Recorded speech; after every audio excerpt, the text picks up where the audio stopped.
जय हिंद प्यारे साथियों, बहुत बहुत स्वागत करता हूँ आप लोगों अपने चैनल वैकेंसी पॉइंट पर। तो दोस्तों एक बार फिर से हाजिर हो चुका हूँ आप लोगों के सामने। आज की वीडियो में मैं बात करने वाला हूँ दोस्तों यूपीएसआई फाइनल मेरिट का लेकर और फाइनल सिलेक्शन का लेकर, और इसमें एक बहुत ही महत्वपूर्ण भी जानकारियाँ हैं जो मैं आपसे बीच में ही आपको बताऊँगा। और अगर आप वीडियो देख रहे हैं दोस्तों तो वीडियो को लाइक और शेयर करते रहिए, क्योंकि जो भी अपडेट निकल के आती है मैं आप तक सबसे पहले पहुँचाने की कोशिश करता हूँ। दोस्तों ये एक एनालिसिस है जो मैं आपको बताना चाहता हूँ। रही बात फाइनल मेरिट की तो वो तो घोषित होगी ही, और उसके बाद जहाँ तक रही बात भर्ती कंप्लीट करने की, तो भर्ती भी पूरी होनी ही है। लेकिन एक पहलू इसका ये भी है और दूसरा पहलू ये है दोस्तों कि भर्ती में धांधली हुई है। तो आइए दोस्तों, सबसे पहले मैं आपको बता दूं कि यूपीएसआई का जो रिज़ल्ट है वो जल्द ही घोषित हो सकता है, जबकि अभी तक इस भर्ती में किसी तरह का स्टे नहीं लगा, ना ही कोई रोक हुई।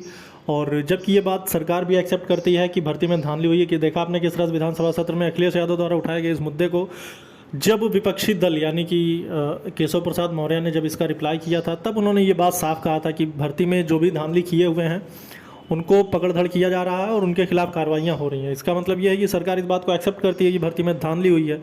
तो फिर आखिर ऐसा क्यों है कि इतना लेट हो रहा है, और अभ्यर्थियों के संघर्ष अभी भी इको गार्डन में जारी हैं, और अब उनका ये जो धरना प्रदर्शन है वो एक विकराल रूप भी ले सकता है।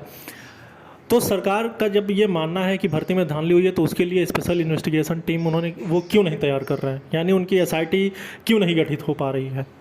और रही बात दोस्तों यूपीएसआई रिज़ल्ट का लेकर, जिस तरह से मैंने थंबनेल में ही लिख रखा है कि जून के आखिरी में फाइनल रिजल्ट घोषित हो सकता है, वो इसलिए दोस्तों क्योंकि बीच में भी कई सारी ऐसी खबर आई थी तो आपने देखा था। और वैसे भी भर्ती प्रक्रिया बहुत ही जल्दी में है।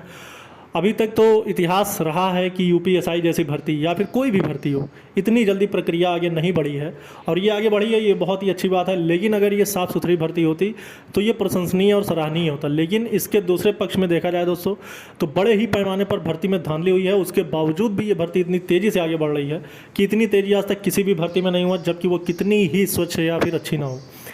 बात करें दोस्तों यूपीएसआई की भी भर्ती थी, उसमें इतनी जल्दबाजी नहीं हुई जितनी जल्दबाजी इसमें दिखाई जा रही है। तो दोस्तों आपको ये आप तक मैं ये बात पहुंचाना चाहता हूं कि आखिर ये सरकार जो है वो कब तक इसके पक्ष में कब ऐसे निर्णय लेगी कि जिससे इसमें एक न्याय या फिर एक ऐसी चीज़ें सामने आ सकें कि जब इसमें भर्ती पूरी तरह से धांधली मुक्त हो और उन अभ्यर्थियों को मौका मिले जो कि एक सही और ईमानदारी से इस परीक्षा में बैठे थे और अपनी ईमानदारी से जितने भी मार्क्स लाए हैं वो उनकी तैयारी के मार्क्स हैं। तो दोस्तों आपको ये भी जानना होगा कि आखिर इस भर्ती में फ़िलहाल तो अभी मैं बता दूं कि जब किसी तरह का कोई स्टे नहीं लगा और इस भर्ती को पूर्ण होने में अब ज़्यादा समय नहीं लगा बचा है, इसलिए कि अब जब तक आपने देखा किस तरह से कोर्ट की कई सारी तारीखें इसकी एक्सटेंड की गई हैं, और जब कोर्ट की तारीखें एक्सटेंड हो सकती हैं तो फिर आपको अनुमान हो जाना चाहिए कि भर्ती में किसी तरह का रोक या दबाव नहीं लग रहा है।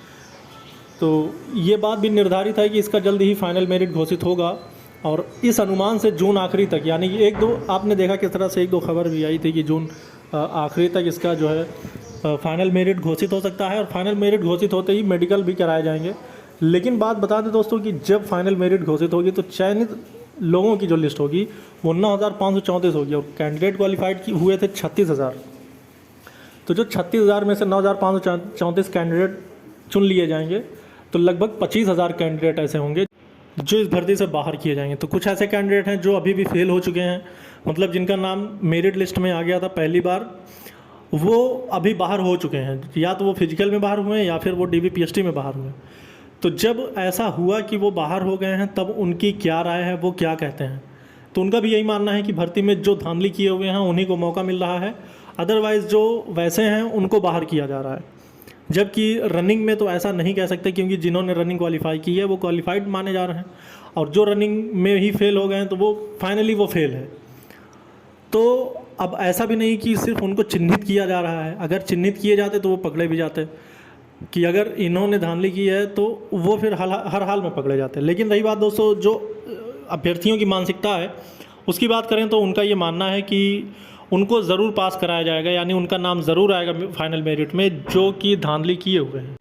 तो आपको बता दें दोस्तों कि फाइनल मेरिट घोषित होते ही 20,000 अभ्यर्थी इसमें बाहर होंगे जो कि अभी तक चयनित। तो उनको अभी तो समझ जाना चाहिए कि भर्ती में किस पैमाने पर धांधली हुई है। तो धांधली से रिलेटेड हर एक खबर के लिए वैकेंसी पॉइंट आप लोगों के साथ जुड़ा है।